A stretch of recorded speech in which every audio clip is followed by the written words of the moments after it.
Good morning mga kamamshi, mga kapapshi. So, good morning sa inyong lahat. So guys, ito na pala ang since tapos na si Manong Junjun lahat maglagay ng ating mga pipe dito sa loob ng bahay. So ito na, nakakatawa. Tingnan nyo naman ang aming pansamantalang dirty kitchen. Mayroon ng tubig. So ayan, diba? Nakakatuwa na. Ang tagal kasi talaga namin walang tubig dito. Kaya ayan. Kasi napaka-importante ng tubig sa araw-araw. O diba? Tingnan nyo naman yan. O nakakatuwa, diba? So ito din, nakapaglaban na ako kagabi. Simula nung lumipat kami dito nung August, ito, nagamit ko na rin yung washing ko. Kasi hindi siya pwedeng gamitin, diba? Pagka walang tubig. Kasi kailangan palagi siyang naka-attach sa gripo. So, ayun na, naka-attach na siya sa gripo. Maganda na yung daloy ng tubig natin. Kaya, nakapaglaban na ako kagabi. Tuwang-tuwa ako kasi sobrang nakapaglaba talaga ako ng mga damit namin kagabi. Ayun pa, mga nakasampay doon. Pero, meron pa kaming labahan. Ayan. Natambakan kasi talaga kami dahil ang hirap maglaba dahil nga gabi lang yung tubig darating at saka hindi umaakyat dito. Hindi kaya ng hindi kaya ng tubig dito umakyat sa washing natin. So, meron pa kaming mga kumot dito na lalabhan, but at least meron na tayong tubig.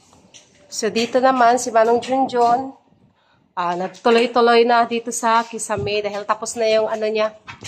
Tapos na siya sa paglalagay ng mga pipe o dito naman na siya continue sa ating kisame. Ayan, medyo malapit-lapit na yung kisame dito. Ayan na.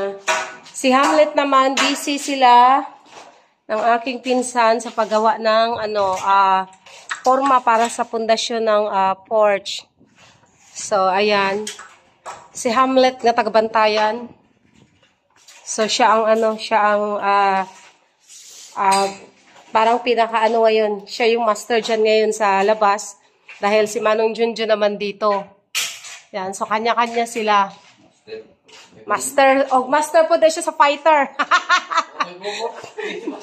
No, master po siya, guys. Si Hamlet po, master po din siya sa fighter. So, ayan na gumagawa si Hamlet. Si Manong Junjun, kay dili dyan siya kayo pala inom, no? Tsagsara dyan siya mo inom kung naaray mga okasyon-okasyon. Ganahan lang. Pero si Hamlet, kay master dyan siya sa fighter. Unya, magiling-giling na pa na siya ginagmay.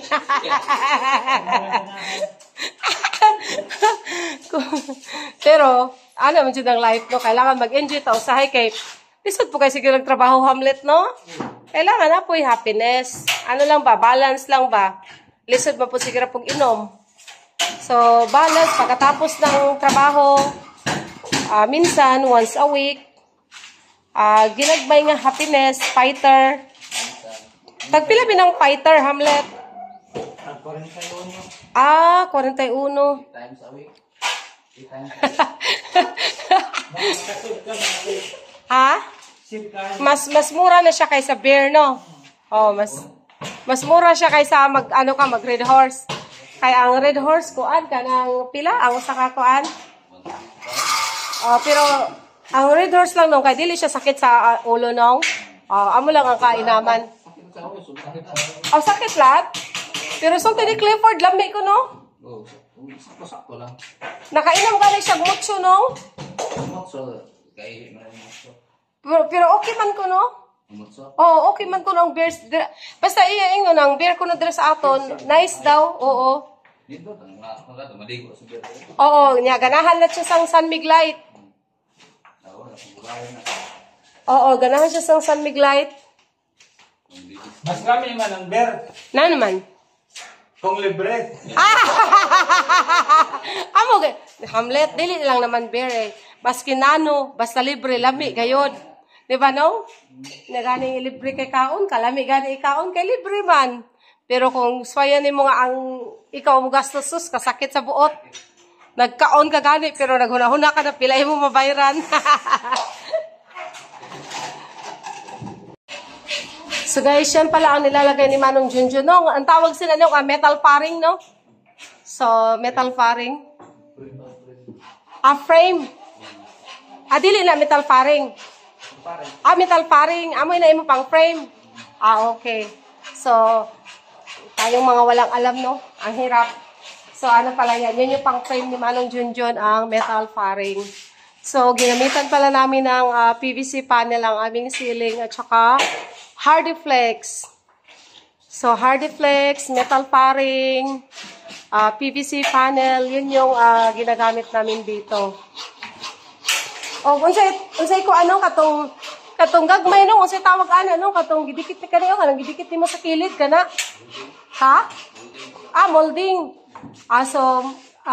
So yun yung mga ginagamit niya dito sa kisame. Ha? Wala pa. Ina ba? Yan. Ina. Silver. Nasa kilid. Itudlo daw, no? Nanimi na siya, no? Sorry, guys, no? Rivets? Dili, ina. Oo. Ang tawag sina?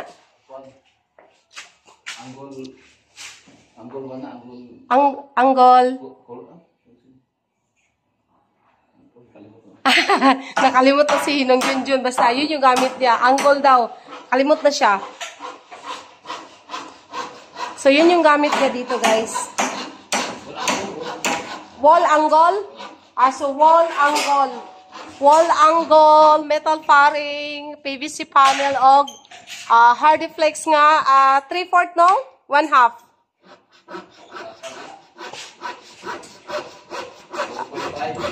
For pila? 4.5 mm. So, yun ang gamit namin dito. So, ayan ang itsura ng ating ngayon. So, pagkatapos niyan, pagkatapos ng kisame na to, susunod na siguro namin ang kusina.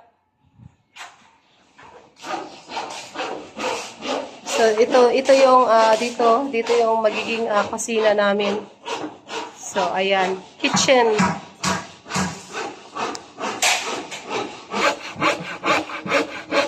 Dito naman, this is si Hamlet, ang aking pinsan. Medyo masikip na yung namin. Medyo masikip yung labas kasi maraming gamit.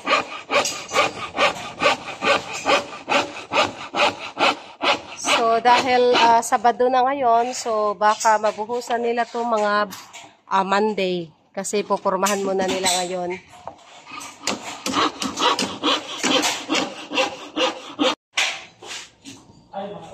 So guys, yung mga din pala namin, yung mga electrician, naglalagay na rin sila ng preparation para sa pin light dito sa ating kisame. So ayan, ang aming mga electrician. So, maglagay sila ng preparation. Hello, tapon kay Shagnaw. Nahihiya talaga siya.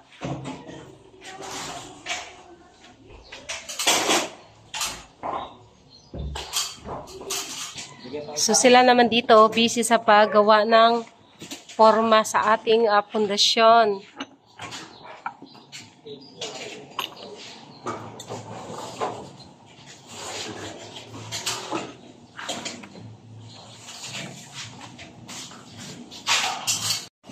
So guys, naglalagay kami ng...